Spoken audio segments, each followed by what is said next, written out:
Growing up, I heard the stories. Jonah swallowed by a whale. Lot's wife turned into salt. The flood, the garden, the serpent.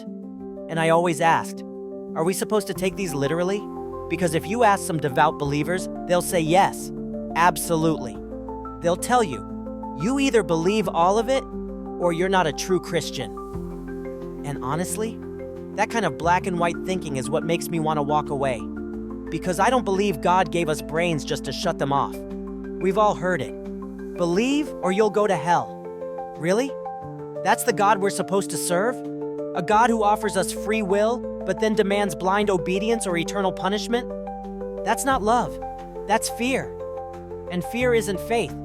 I think God wants us to question. I think He delights in us thinking deeply, searching, wrestling.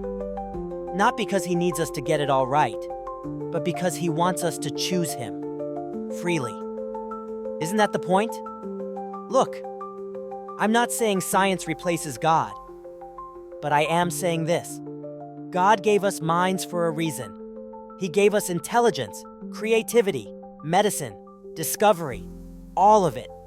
So when people reject things like vaccines or modern medicine because they're just waiting for God to intervene, I can't help but wonder, maybe God already did intervene, through human hands, through brilliant minds, through the very tools we've been given. Faith doesn't mean rejecting thought. Faith is trusting even as we think. And maybe the point isn't whether Jonah was really swallowed by a whale, or whether Lot's wife actually turned into salt. Maybe the point is what those stories are trying to teach us. Maybe the real miracle isn't in the spectacle, but in how we choose to live, love, and seek God, especially when we don't have all the answers.